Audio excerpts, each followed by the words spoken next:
दुनिया में आज देखिए, कोविड-19 से मुकाबले के लिए कब तक रहेंगी लॉकडाउन की बंदिशें। कोरोना संक्रमण पर नियंत्रण के बाद न्यूजीलैंड सरकार ने लॉकडाउन में दी ढील। चीन और यूरोप के कुछ देशों में भी कम हुई सख्तियां, लेकिन पाबंदी हटाने का रिस्क नहीं लेना चाहता है ब्रिटेन। भारत में भी लॉकडाउन हटाने पर बटी राय। स्वागत है आपका बीबीसी दुनिया में। मैं हूं उदित मेहरा। कवर स्टोरी में बताएंगे कि लॉकडाउन को लेकर क्या है दुनिया भर की सरकारों का प्लान, लेकिन पहले हेडलाइंस। देश में कोरोना वायरस संक्रमण के मामले 29,000 के पार, लेकिन रिकवरी रेट बढ़कर हुआ 23.3%। 7,000 से ज्यादा लोगों ने दी बीमारी को मात। चीन की टेस्टिंग किट में खामी के बाद 5 लाख किट के ऑर्डर रद्द। इंटरनेशनल रेस्क्यू कमेटी की चेतावनी, कोरोना संक्रमण की चपेट में आ सकते हैं दुनिया के 1 अरब लोग। कहा, गरीब देशों को तुरंत मिले मदद। अब तक दुनिया में 30 लाख से ज्यादा केस और 2,12,000 से ज्यादा की मौत।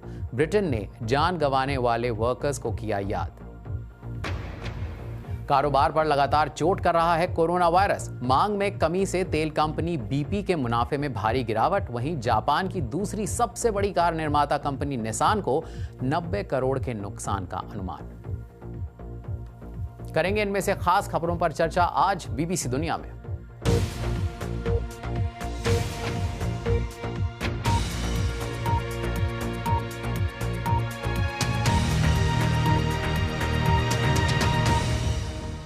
पूरी दुनिया में कोरोना संक्रमण के 30 लाख से ज्यादा केस सामने आ चुके हैं। 2 लाख से ज्यादा लोगों की मौत हो चुकी है। दुनिया भर की सरकारों को संक्रमण रोकने का जो रास्ता सबसे बेहतर दिख रहा है वो है लॉकडाउन, लेकिन इसने जिंदगी और अर्थव्यवस्था दोनों का पहिया ठप कर दिया है। ऐसे में लॉकडाउन को लेकर क्या है अलग अलग सरकारों का प्लान, कवर स्टोरी में इसी पर बात।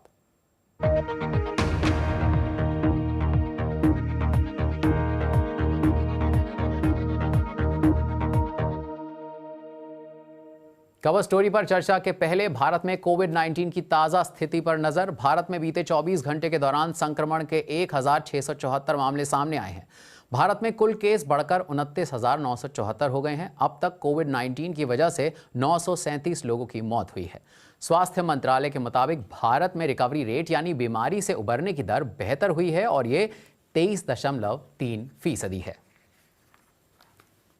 दुनिया भर में नए केस लगातार बढ़ रहे हैं, लेकिन कुछ देश ऐसे भी हैं जहां संक्रमण का पीक गुजर गया है। नए मामले कम हो रहे हैं और अब वहां लॉकडाउन खोलने का प्लान तैयार हो रहा है। इनमें से एक है न्यूजीलैंड, जहां कोरोना संक्रमण के 1500 से भी कम मामले सामने आए हैं और बीमारी से 19 लोगों की मौत हुई है। अब यहां कुछ व्यवसाय, आम स्वास्थ्य सेवाएं और स्कूल खोलने की अनुमति दे दी गई है। लॉकडाउन खोलने के विकल्पों में सोशल बबल्स की चर्चा भी हो रही है, जिसके तहत एक इंसान गिने चुने लोगों से ही मुलाकात कर पाएगा। बेल्जियम में इसी से जुड़ा एक मेमो लीक हुआ जो स्थानीय मीडिया तक पहुंचा। इसके मुताबिक बेल्जियम में अधिकारी नागरिकों को उनके चुने हुए 10 लोगों के साथ वीकेंड पर इकट्ठा होने की अनुमति दे सकते हैं, पर ये 10 लोग सिर्फ इसी ग्रुप में लोगों से मिल पाएंगे, किसी और से नहीं। पर बाकी देशों में लॉकडाउन से बाहर आने का रास्ता क्या है? जिन देशों ने ऐसा किया है उनसे बाकी दुनिया क्या सीख सकती है, बता रहे हैं बीबीसी संवाददाता डेविड शुकमैन। तमाम देशों की सरकारें बेसब्री से लॉकडाउन खोलने या ढील देने के रास्ते तलाश रही है। स्विट्जरलैंड में लोग अब हेयर ड्रेसर से बाल कटवा सकते हैं, लेकिन मास्क पहनना जरूरी है। वहीं बीजिंग में सेकेंडरी स्कूल खोल दिए गए हैं, मगर छात्र साथ साथ नहीं बैठ सकते क्योंकि वायरस फिर से फैल सकता है। संक्रमण फैलने की दर पर ही आगे की चीजें निर्भर करेंगी। इसे वैज्ञानिक R नंबर कहते हैं। जब ब्रिटेन में संक्रमण चरम पर था तो यहाँ R नंबर 3 था, यानी एक संक्रमित व्यक्ति औसतन 3 और लोगों को संक्रमित कर सकता था। मगर फिर पाबंदियां लगाई गई और ये दर 0.7 तक गिर गई। भले ही ये अनुमानित है, मगर इस दर का मतलब है कि संक्रमित व्यक्ति औरों में वायरस नहीं फैला सकता। मगर लॉकडाउन में छूट देने का मतलब होगा संक्रमण फैलने की दर फिर से बढ़ जाएगी और दूसरी वेव आने का खतरा पैदा हो जाएगा।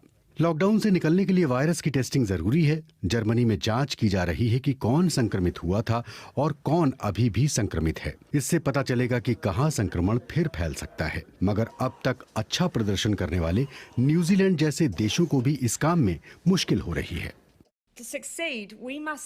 जरूरी है कि हम वायरस के बचे हुए मामलों का भी पता लगाएं। ऐसा करना भूसे के ढेर में सुई खोजने जैसा है।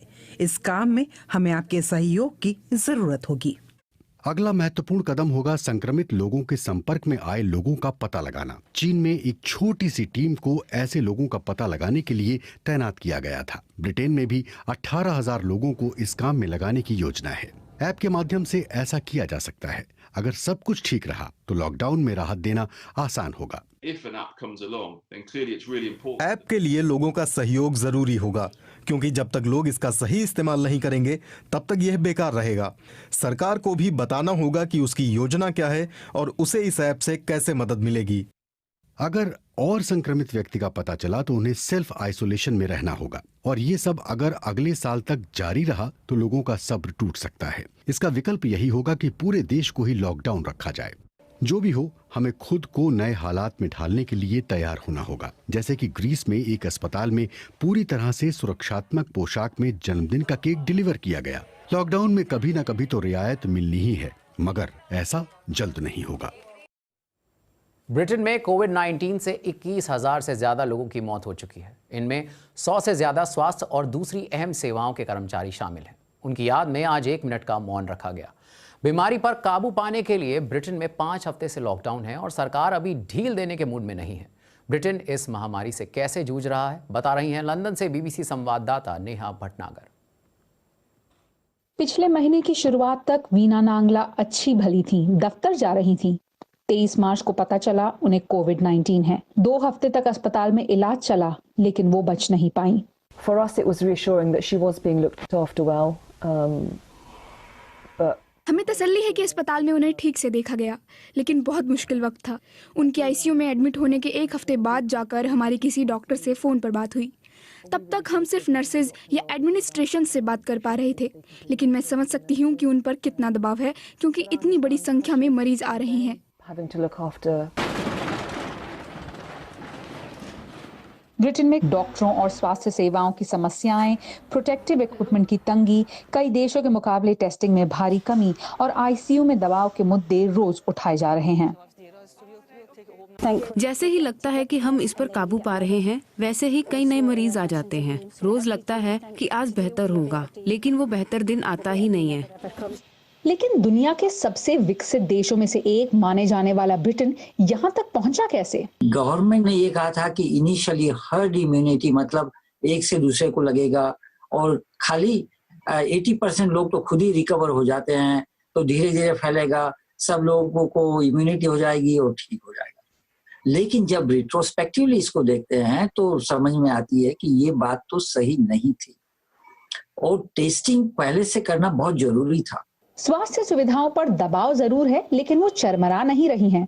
ब्रिटेन में चंद दिनों में ही 4 बड़े फील्ड अस्पताल खड़े किए गए।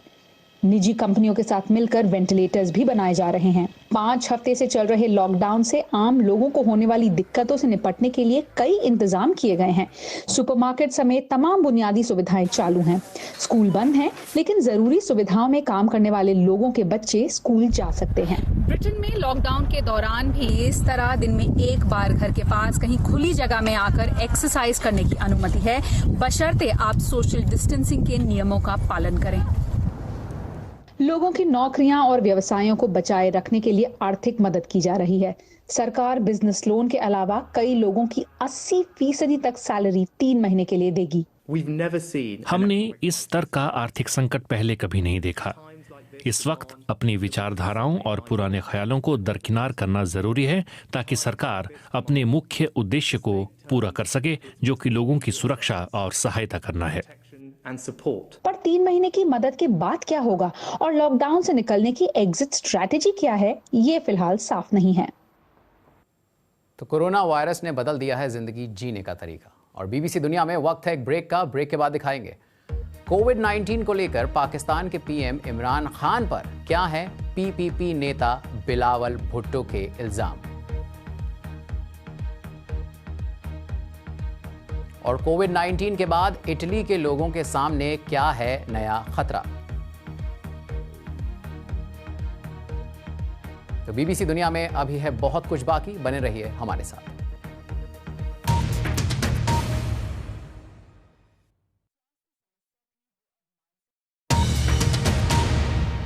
आप देख रहे हैं बीबीसी दुनिया, मैं हूं विदित मेहरा। और अब बात पाकिस्तान की, जहां संक्रमण के 14,000 से ज्यादा मामले सामने आ चुके हैं और 301 लोगों की मौत हो चुकी है। पाकिस्तान की मुख्य विपक्षी पार्टी पीपीई के चेयरमैन बिलावल भुट्टो बीमारी पर नियंत्रण को लेकर सरकार के तरीकों पर सवाल उठा रही है।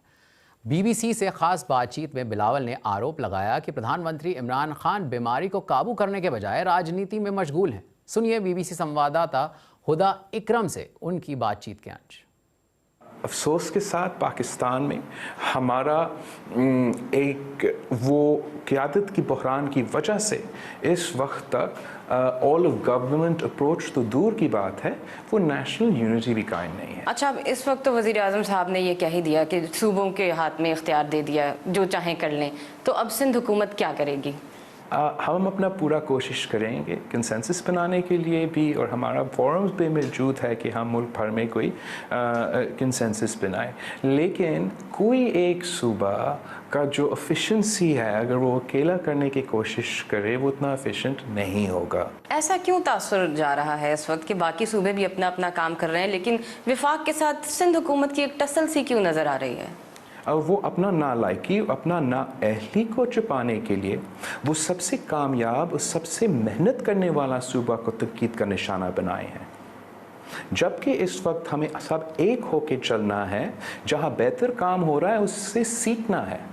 अफसोस के साथ कहना पड़ता है कि जहां बेहतर काम हो रहा है, वफाकी हुकूमत का कोशिश है कि उस काम को सैबोटाज किया जाए। अगर आपको एक लाइन में बताना हो कि वफाकी हुकूमत के फैसलों में किस चीज़ की कमी है, तो वो क्या होगी? इस वक्त हमारा क़यादत का बहरान है।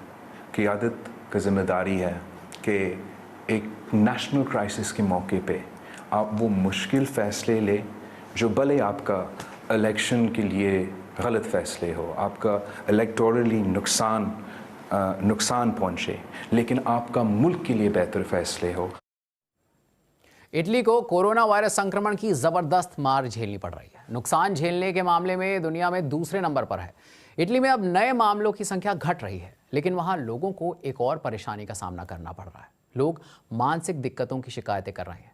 फोन के जरिए काउंसलिंग कर रहे मनोवैज्ञानिकों का कहना है कि लॉकडाउन के कारण मानसिक बीमारियों की मार को झेलना इटली के लिए आसान नहीं होगा। मेरी दादी 96 साल की थी। उन्हें मेरे माता पिता से संक्रमण हुआ था। अपनी दादी की मौत को याद कर सिमोना सिहर जाती हैं। वो पूछती थी कि हम उन्हें अस्पताल अकेले तो नहीं जाने देंगे ना। मैंने उन्हें हालात समझाने की कोशिश की थी, पर नहीं पता वो कितना समझ पाई होंगी।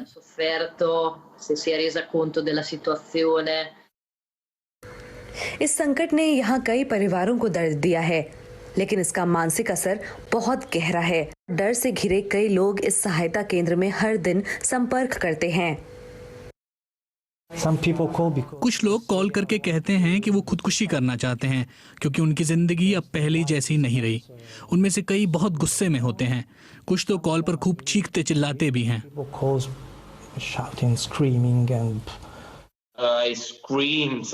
कभी कभी चिल्लाने लगता हूँ, कभी लगता है पागल हो गया हूँ। लूका जैसे छात्र के लिए लॉकडाउन बर्दाश्त से बाहर हो गया है। वो बीते 7 हफ्तों से एक छोटे से फ्लैट में बंद हैं। इस बार जब लॉकडाउन बढ़ाया गया तो आपकी क्या प्रतिक्रिया थी?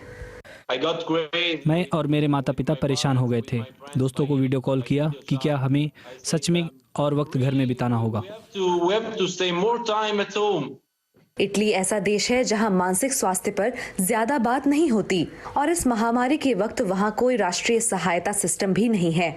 ऐसे में चैरिटी सेवाओं का ही आसरा है। घर घर खाना पहुंचाने वालों को अब लोगों की काउंसलिंग भी करनी पड़ रही है, जिसके लिए उन्हें कोई ट्रेनिंग नहीं मिली है।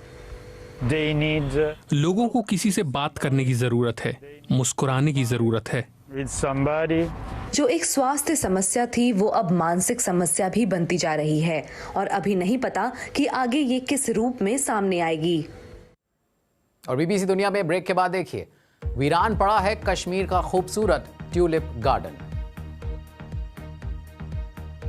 तो मिलते हैं एक ब्रेक के बाद।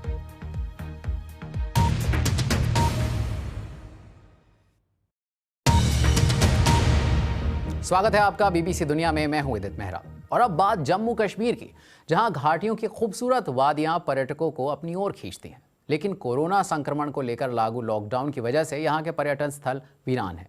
इन्हीं में से एक है ट्यूलिप गार्डन। एशिया का ये सबसे बड़ा गार्डन फिल्मकारों को भी लुभाता था, लेकिन इस बार यहां सालाना फेस्टिवल भी नहीं हो पाएगा। देखिए रियाज मसरूर की रिपोर्ट। कश्मीर के सिराज बाग में दमक रहे ट्यूलिप के ये पौधे नीदरलैंड से आयात किए गए हैं।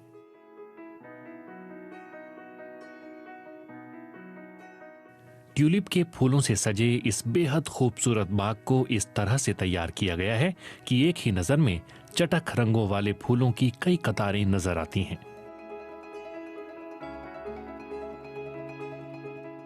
गार्डन को इस तरह से ढलान में बनाया गया है कि किसी भी ओर से पूरा गार्डन नजर आ जाता है। ये गार्डन जबरवान हिल्स के आंचल में विश्व प्रसिद्ध डल लेक के पास है।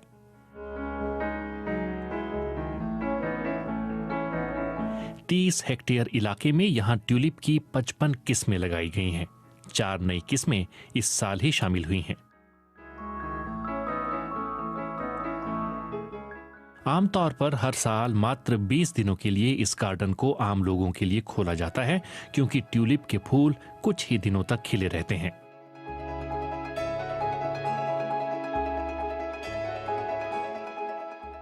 एक सीजन में 3 से 5 लाख घरेलू और विदेशी पर्यटक इसकी सैर करते हैं और खूबसूरत फूलों के साथ तस्वीरें खिंचवाते हैं। मगर इन दिनों ये बगीचा वीरान है। ना तो पर्यटक यहाँ आ रहे हैं और न ही स्थानीय लोग।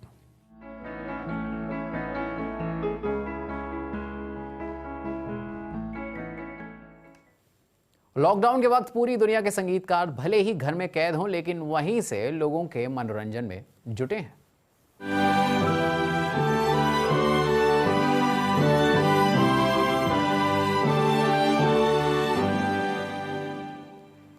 ये है नीदरलैंड्स का द रॉयल कॉन्सर्टगेबाउ ऑर्केस्ट्रा, जिसने किंग्स डे पर देश का राष्ट्रगान बजाया। ये तमाम इंस्ट्रूमेंट्स घरों से ही बजाए जा रहे थे, जिसे काफ़ी अच्छा रिस्पांस मिला और आम लोगों ने भी अपने घरों की बालकनियां और खिड़कियों से इनका साथ दिया।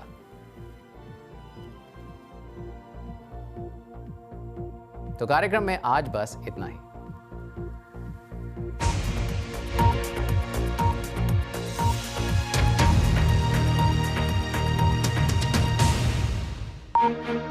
Thank you.